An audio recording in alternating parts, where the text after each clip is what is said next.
Hello, this is Åsa for the Crafty Maven Getaway. I'm with you today with a video for the Free Flow Wednesday, and I will be using this dandelion photo for a 12 by 12 layout. First I'm going to make a stencil of a dandelion, and I'm using the original software that comes with the Silhouette Cameo machine. I'm starting with a picture from freepik.com, which is a place on the internet where you can find images that are free to use if you only state where you got them. I'm using something called the Select Trace Area button, and there I can select the dandelion that I want to use. I deselect the high pass filter box and pull the threshold lever until the whole image is full with yellow color, and then I press trace. Now I can remove the original photo or the original picture and delete it, because the only part that I will be continuing with is these red outlines of the dandelion. I can change the image size, and I can move it wherever I want it on my work surface. I'm loading up my Cameo with an overhead piece of plastic, the one that you used for the overhead machines back in the days before computers were in the classrooms. And I'm using the setting that comes standard for stencil material in the Cameo. And then I just send to Silhouette and it cuts. As the foundation for my page, I'll use a blue piece of pearlescent cardstock, and it has the same color as the sea in the photo. You can see it there in the photo, and I'm using white modeling paste straight from the bottle there to make 3 dandelions on my background page. And I'm just slightly angling those so that they don't have the same angle as each other, so just a little more to the side for each of those flowers. The modeling paste is really thick, and I put on a very thick layer so that I get the 3D effect that this product is so good for. And when I had come this far with this layout, I suddenly realized that I should have done something to the background. But that was kind of too late, and since I had already gone on top with this modeling paste, and for a while there I thought that I should trash this and just start from the beginning again. But at the same time I thought, oh, that's about giving up, and I'm not one to give up. so I kept going and just saw where this whole process ended. I'm using a couple of 3x4 Project Lifelike cards. These are from Australian company Craft, and they have these weathered kind of background material feels to them. So I'm using one that has several kinds of wooden painted like boards on the edge, and I'm going to use others with corrugated kind of plates for a larger background. First I thought that I would be keeping that title there, but I decided to just put my photo on top of it. I'm using 2 cards so that I get a matte behind the whole photo. This photo was taken earlier this summer on the side of the northern city mountain here in this town where I live, and there is a walking path up the mountain. There are stairs, so it's easy to get up there, and the view is totally amazing, but it's a bit hard on your heart. So it's great exercise, but because it's very steep, and it's only stairs and paths that are all upwards all the time. But when you get to the top, you have the most amazing view. And I when I got there, there were dandelions just growing on the rock surface there, and I think that there's something very inspirational with dandelions. They seem to grow in any place, just with no soil or no good conditions at all. They grow everywhere, and even though I don't like them when I have them in the lawn, I think they are very inspirational. And together with a couple of other things, dandelions have been kind of something that I've been drawing inspiration from this spring and summer. The background wasn't any prepped in any way. I hadn't prepared it with gesso or anything, and I kind of regretted that, but I wanted to continue, so I colored up some gesso with mist. I used Color Shine from Heidi Swap and some dilution, and both are in black. And perhaps the Heidi Swap one, it was dark blue, but it turned out a bit like purple, or just towards the lilac kind of color, but in a way that went pretty well with the rock that you see in the photo. So I just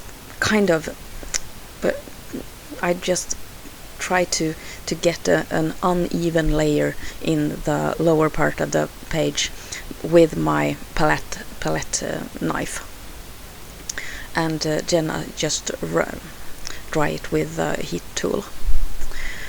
At this point, I really thought that this page was going in the trash bin because I didn't feel that it had just the thing that I wanted.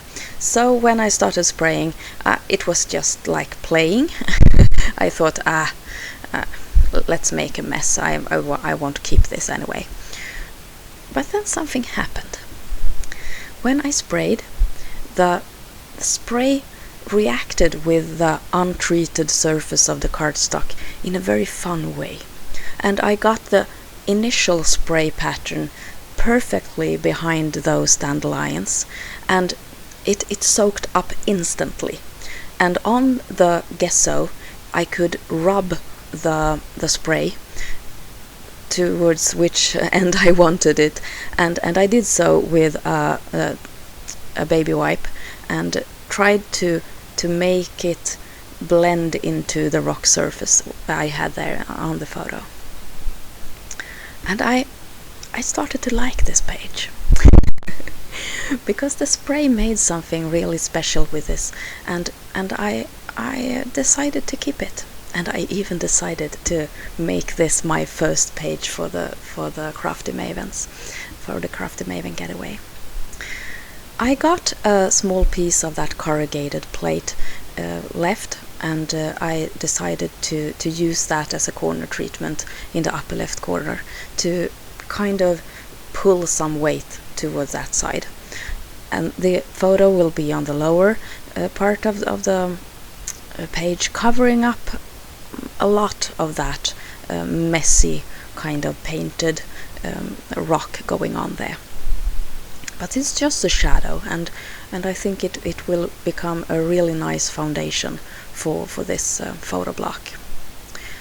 Since I have been using gesso, I know that my liquid adhesive and my score tape won't hold this photo block, so I am going straight to the hot glue, and I'm putting some 3D dots behind the upper part of the photo so that it creates a little bit more of a shadow effect when you look at the layout up close.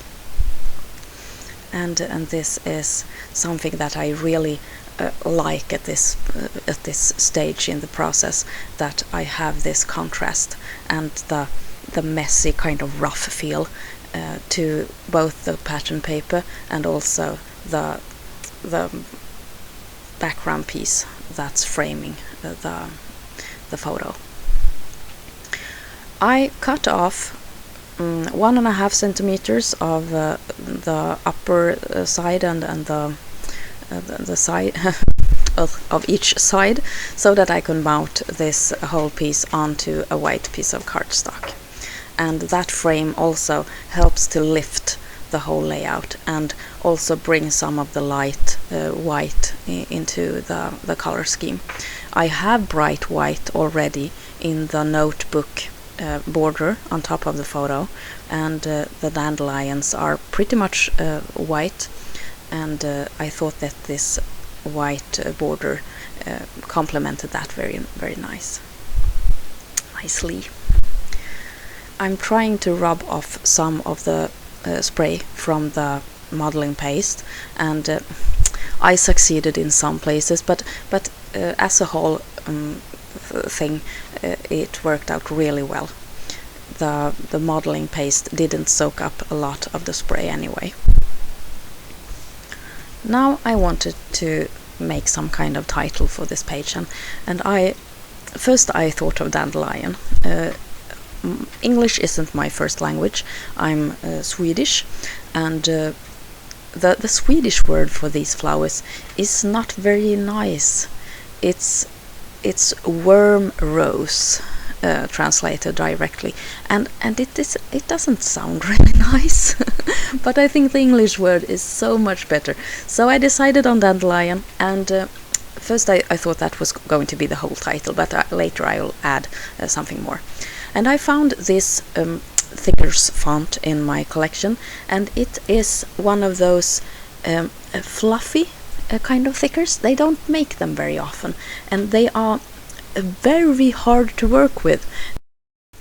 The surface is almost like a fabric with small fibers kind of glued to them. It's not like flock or something like that, but it's a bit like fabric anyway, and I don't think that I ever will buy this kind again, because it's hard. But I had this package, and I managed to, with some creativity, spell dandelion. And that N, for example, I think it was a B, and the A was a D, and yeah, you see. and I decided to use the asterisk as a dot over the I, and I had even more asterisks so that I could make 3 as an embellishment on the top left corner cluster there. This font was perfect for the theme, I think, because those small fibers of the kind of the fabric reminded me very much of dandelion seeds and the small umbrellas that the seed fly with, and that's perfect for this page. When I had written dandelion, I realized that I had letters to spell power. So the title for this page will be Dandelion Power, because I think that's something really inspirational. It's not a pretty flower that you put in a bouquet on a dinner table in a vase, but it's got power, and I think it's very inspirational. So Dandelion Power will be the title for this page. I used some dots from leftover I's and G's and made small dandelion dots on a couple of places on the layout. This certainly became a layout of contrasts. The sunshiny photo of these bright yellow flowers on the rock surface that's so hard and so cold and like rough, and overlooking the beautiful view of the town, and then also the roughness from the mixed media background with the papers that look like metal, corrugated metal, and then the fluffiness of the dandelion balls with the seeds, and the softness of the fluffy font. Yeah, contrasts and free-flowing. Thank you so much for watching. This is Åsa for the Crafty Maven Getaway. Thank you for watching. Bye bye. Take care.